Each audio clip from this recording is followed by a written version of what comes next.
Nathan. Nice to meet you all. Good. So I'm Digital Service Director of Peach Technologies. So within Peach we have an agency called Peach Loves Digital. Peach Loves Digital is there and wholeheartedly available for anything digital. If it touches the internet, if it's ones and zeros, if it's design, if it's innovation, we work on it. So I thought I would just put this up to kind of showcase to you guys the sort of roles that we have and the sort of skill sets that we use. You guys are kind of my 101. By the end of the presentation, you'll understand where I'm coming from. The next wave of digital innovators are the ones that I'm really interested in. So I feel like I have a bit of a vested interest with this group. So yeah, as an agency, we're situational, solutional, and full service. So we work within digital marketing, intelligence, development, and whether that's apps or web, consultation, strategy, direction, so on and so on and so on and so on. There's so many roles that we look after, it's kind of crazy. And I think for me, it's for you guys to walk away and understand the sort of roles that are out there within the agency world. So that's us in a nutshell. So we're the Solent Holding Group. Within that, we have Peach Technologies, Tailor-Made, which is a computer solutions company, and Peach Loves Digital. And the reason I've kind of put that up is for you guys to understand how that works. So you have a tech company one end, computer solutions in the middle, and then digital at the end. And from a kind of innovation point of view, Peach Loves Digital is then able to leverage everything that we do for customers around tech and IT and to make it digitalized. We can genuinely work with people and ask them what their blue sky thinking is, a little bit around the financial modeling and the way that you guys work. But ultimately, where do you want to get to? What is up here? What do you really want to deliver as a business? Super exciting. They convert into highly creative and skilled problem solving. And there's something in that. I think a lot of the time when I talk to people who are working with students and are producing the next wave and the next generation, we kind of home in on job types. What sort of jobs do we want people to have when they come out of university? I think that's nuts for me. I think it's nuts. I think we need to home in on who do we want to come out of university, and then how do we get them into a business like mine, and then how do we utilize them. We can teach anybody anything within the world of digital. It's ones and zeros, it's code, it's there to be had really. So a few examples, I just thought I'd give a little bit of a few examples of the sort of work that we do. So we're currently working on a massive UX UI project with the NHS. In a nutshell, this is really what it is. Surgeons, admin, doctors use a portal, and that portal has to then go away to x-rays, doctor's notes, so on and so on and so on. So a surgeon will be sitting there waiting to do heart surgery, and a consultation might take him an hour. We've calculated that a majority of that meeting is trying to get the systems to work, which is nuts. Doesn't make any sense. So what we're doing at the moment is we are recording all sessions that people are having within this piece of software that the NHS have internally. And then UX and UI comes out the back of it. So we then strategize, we use design, we use digital know-how, we use digital design to work out how we can make this system work smarter, quicker, to utilize one portal. So our end goal is a surgeon can walk in, talk to somebody about heart surgery and can have everything on one screen, not having to use 7 different systems to work. An example of how digital is utilized. Yeah. The prison service. We're currently working on a potential with the Prison Service UK. They want to have prisoners, whether in jail or leaving jail, to have an app to really manage their rehabilitation back into society, to look at, if they had drug issues, how can they use this from a psychological point of view, using machine learning, AI within an app that enables them to understand, the points that are going to stop them from doing what they were doing originally. The co-op as a business tool, I have to be very careful about what I say, but essentially the co-op are utilising one tool to manage all procurement for the entire south of the UK, and it's very old and it's very outdated. So they're working with us at the moment, and how can we get this tool to be up to standard, up to modern day technology, so that they can utilise it very quickly. And then, the smaller kind of companies we work with, Dancing Man Brewery. I don't know if anybody is from Southampton. Yay, wee! Dancing Man Brewery, I love it. They're, every now and again, as an agency, we'll take a kind of pro bono type account. So something that's not particularly big. It's brilliant for the new wave of students coming through to work on something that has potential. They're kind of my favourite ones because they grow off of the back of it. And the Dancing Man Brewery, is a phenomenal place, isn't it? Yep. And what we're doing for them is really quite different. In actual fact, we're doing the front end marketing bit, the front end digital bit. How do people interact? How do people work with them? But behind that, we're also looking at, they make their own beer and they make it in huge, great big sort of containers, and then those containers go down to barrels, and those barrels convert to pints, and we're writing a digital tool that will track everything that's happening to make sure that they're generating the most money that they possibly can, equaling growth, equaling their business gets better. And Orange, secure data, again, a very sort of mainstream agency kind of digital thing you would expect. It's all about growth. It's all about how do they get new businesses, lead generation, and so on and so on. My point of giving those few examples is you guys should walk away from here, I hope, or certainly from me, understanding the type of things that your students, that the next wave can really work on. It's so vast. I mean, you just have to think about what they could achieve. Give it 10 years, it's going to be phenomenal.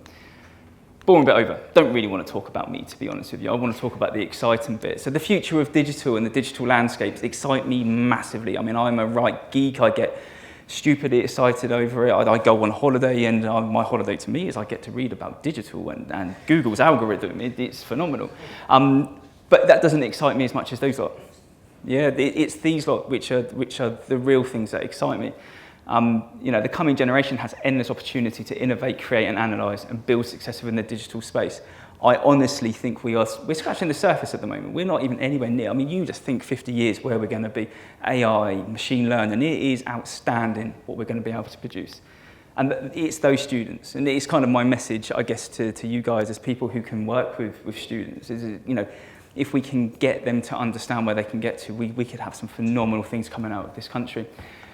So I get asked quite often, and it was funny because it was in the brief from you, Michelle, the question, how do you see technology affecting business in the next 5 to 10 years? And I think for me, it's the wrong question. The question should be, how do you think the new wave of digital innovators will affect business and markets in the future? And then there's something quite important in that. Look, going back to that bit, technology as it stands is technology. It's what it is at this precise moment in time. What I'm interested in is where it can get to. You take what you've just spoken about, the way people are paying. Yeah, it's brilliant. The innovations, just think about what it's going to be in 50 years. It's that question. Where are they really going to get us to? For me, I guess the analogy that I use to kind of explain that is I grew up watching James Bond and Back to the Future, and it's bonkers now because you look at it and it's a reality. I've even seen shoelaces that tie themselves up. I mean, that's crazy. And that's the big question for me. And it's kind of, I read the brief and came here thinking, okay, well, I can talk about us and talk about what we do, but really, I kind of want to offload it back onto you guys a little bit. Like, it's how are you going to inspire this next generation? It's a different way of thinking. The digital space is changing massively. And again, so just think the generation get to live through the true sophistication of machine learning, artificial intelligence, programming, digital design, massive data, sophisticated intelligence, and so much more. It's truly endless, is my big message. It's my big message to these students. If I could sit in a room with hundreds and thousands of students and talk to them about this, I would do so all day, every day. I mean, they really could create phenomenal endpoints. The right education backed up with brilliant opportunities from employers will eventually revolutionise existence for future generations, I believe. Just, again, think about it. Think about the way that you live your life at the moment. How will digital technology change the way that businesses operate in the future? Again, I think it's a bit of a wrong question. I believe we're on the cusp of the true innovation and brilliance within digital and tech industries. Consider the following points. Google has been there for 20 years. Who remembers a time without Google?